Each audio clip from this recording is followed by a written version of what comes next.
اللہ کی طرف رجوع کرے، یہ چیز بھی بخشش کا ذریعہ بنتی ہے۔ کچھ اور اعمال ہیں جو گناہوں کو مٹانے والے ہیں۔ نمبر 1، اذان سنتے وقت اللہ کا ذکر کرنا۔ سیدنا سعد بن ابی وقاص رضی اللہ عنہ رسول اللہ صلی اللہ علیہ وسلم سے بیان کرتے ہیں کہ آپ نے فرمایا، جو شخص مؤذن کے کلمات سن کر کہے اشہد ان لا الہ الا اللہ وحدہ لا شریک لہ وان محمدا عبدہ ورسولہ رضیت باللہ ربا وبمحمد رسولا وبالاسلام دینا، میں گواہی دیتا ہوں کہ اللہ کے سوا کوئی معبود حقیقی نہیں، وہ اکیلا ہے، اس کا کوئی شریک نہیں، اور یہ کہ محمد صلی اللہ علیہ وسلم اس کے بندے اور رسول ہیں۔ میں راضی ہو گیا اللہ کے رب ہونے پر اور محمد صلی اللہ علیہ وسلم کے رسول تسلیم کرنے پر اور اسلام کو دین اختیار کرنے پر، تو اس کے گناہ بخش دیے جاتے ہیں۔ لیکن افسوس کے ساتھ یہ کہنا پڑتا ہے کہ بہت سے لوگ اذان ہو رہی ہوتی ہے اور وہ باتوں میں ہی لگے رہتے ہیں، یا ٹی وی دیکھتے رہتے ہیں، یا اذان ہونے لگتی تو ٹی وی کا چینل چینج کر دیتے ہیں، یا اذان سے انہیں کوئی دلچسپی نہیں ہوتی، گویا بس ایسے ہی کوئی جیسے شور کر رہا ہے اور وہ اس سے فارغ ہونا چاہتے ہیں۔ تو اذان جو ہے وہ بھی بخشش کا ذریعہ ہے، اگر اس کو سن کے جواب دے کے آخر بھی دعا پڑھی جائے۔ نمبر 2، وضو۔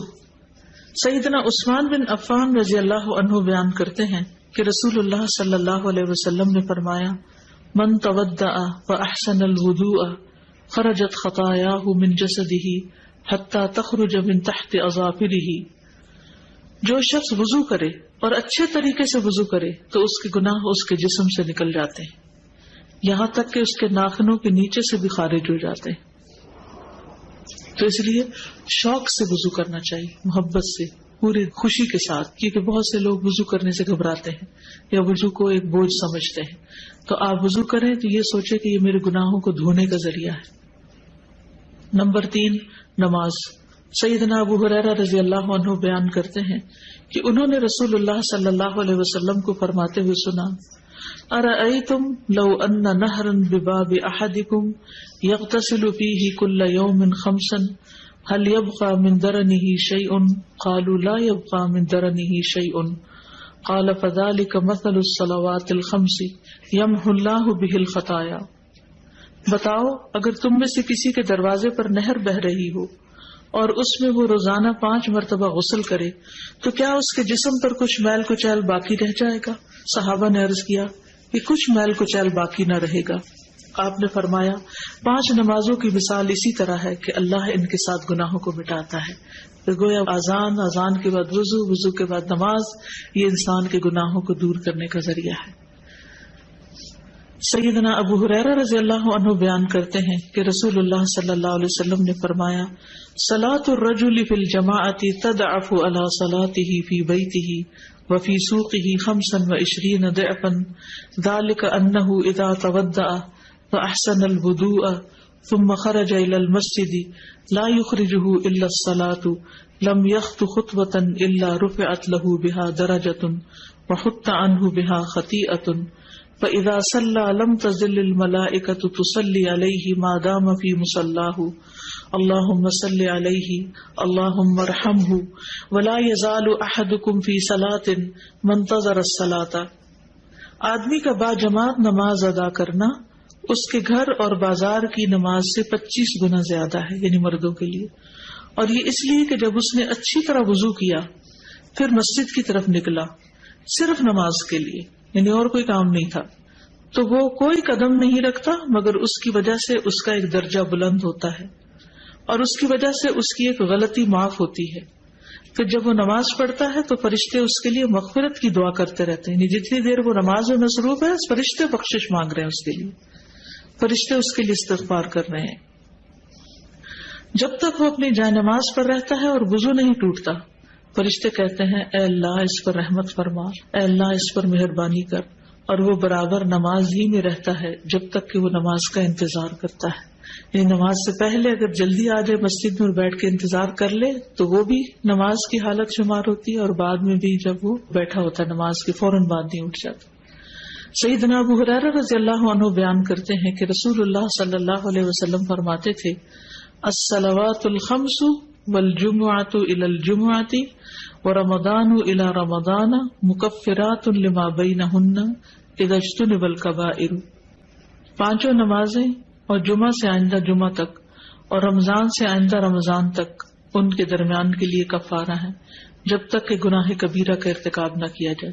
تو اس سے کیا پتہ چلتا ہے کہ وضو، نماز کے علاوہ جمعہ کا پڑھنا، رمضان، یہ سب کچھ گناہوں سے بخشش کا ذریعہ ہے۔ جب کبائر سے انسان بچتا نہیں، سارے صغیرہ گناہ اس سے معاف ہو جاتے ہیں، اور کبیرہ گناہوں کے لیے خاص طور پر توبہ استغفار۔ یا ایھا الذین آمنوا توبوا الی اللہ، توبہ کر لو اللہ سے۔ اور توبہ بھی صرف جھوٹوں والی توبہ نہیں کہ زبان سے توبہ توبہ کرو اور عمل میں کوئی تبدیلی نہ آئے، نہیں، توبۃ نصوحا، خالص توبہ، سچی توبہ جس میں حقیقی طور پر عمل بدل آئے۔ نصوحا کا لفظ نصحن سے ہے، خالص، سچی، یعنی ایسی سچی توبہ جس کے بعد گناہ کا کوئی ارادہ نہ ہو، پکا وعدہ کر لے انسان میں آئندہ نہیں یہ کروں گا۔ ایسی توبہ کی کچھ شرائط۔ نمبر 1، جس گناہ سے توبہ کر رہا ہے اسے چھوڑ دے۔ نمبر 2، اس پر ندامت کا اظہار کرے، شرمندہ ہو۔ نمبر 3، آئندہ نہ کرنے کا وعدہ کرے۔ نمبر 4، اگر حقوق العباد میں حق تلفی کی ہے تو وہ حق لوٹائے، کسی کے ساتھ زیادتی کی ہے تو معافی مانگ لے۔ گویا محض زبان سے توبہ توبہ کہنا کوئی معنی نہیں رکھتا جب تک انسان توبہ کی شرائط پوری نہ کرے۔ اور فور موسٹ چیز کیا ہے؟ شرمندگی، ندامت۔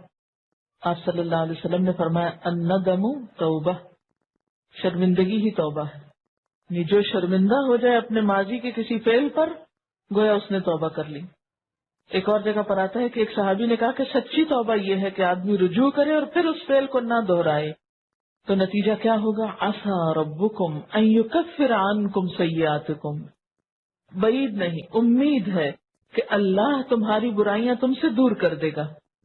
عسیٰ یعنی جب تم توبہ کرو گے تو پھر تمہیں امید دلائی جاتی ہے کہ وہ توبہ قبول کر لے گا۔ بخشش مانگنا، استغفار پڑھنا، اللہ سے توبہ کرنا دنیا کی نعمتوں کو حاصل کرنے کا ذریعہ بھی ہے اور آخرت کی بھلائی کا ذریعہ بھی ہے۔ سورۃ نوح میں اللہ سبحانہ وتعالی فرماتے ہیں، حضرت نوح علیہ السلام نے اپنی قوم کو استغفار کرنے کو کہا، اور کیا کہا؟ فَقُلْتُ اسْتَغْفِرُوا رَبَّكُمْ، میں نے اپنی قوم سے کہا کہ اپنے رب سے استغفار کرو، اپنے رب سے معافی مانگو۔ تو نتیجہ کیا ہوگا؟ انہو کان غفارا، بے شک وہ بہت زیادہ معاف کرنے والا ہے۔ یرسل السماء علیکم مدرارا، تم پر آسمان سے خوب بارشیں برسائے گا، آسمان کو تم پر برسنے والا بنا دے گا۔ ویمددکم باموال وبنین، تمہیں مال اور بیٹوں سے مدد دے گا۔ ویجعل لکم جنات، تمہارے لیے باغات بنائے گا۔ ویجعل لکم انہارا، اور تمہارے لیے نہریں جاری کر دے گا۔ آپ دیکھیں کہ ایک انسان کی خواہش کیا ہوتی کہ اس کو کیا کچھ ملے، یعنی رہنے کا مقام اور حالات جو ہیں وہ پرسکون ہو، پھر اس کے بعد یہ کہ مال ہوں، بیٹے ہوں، باغ ہوں، اور زندگی کی اور آرائشیں اور نعمتیں ہوں۔ یہ ساری چیزیں کہاں سے ملتی ہیں، کیسے ملتی ہیں؟ استغفار سے ملتی ہیں۔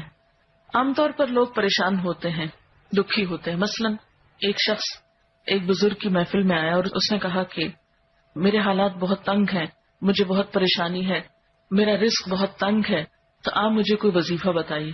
تو انہوں نے اس کو کہا کہ کثرت سے استغفار پڑھو۔ دوسرا آیا، اس نے کہا بچوں کی شادی نہیں ہوتی، تو آپ نے اس کو بھی کیا بتایا کہ کثرت سے استغفار کرو۔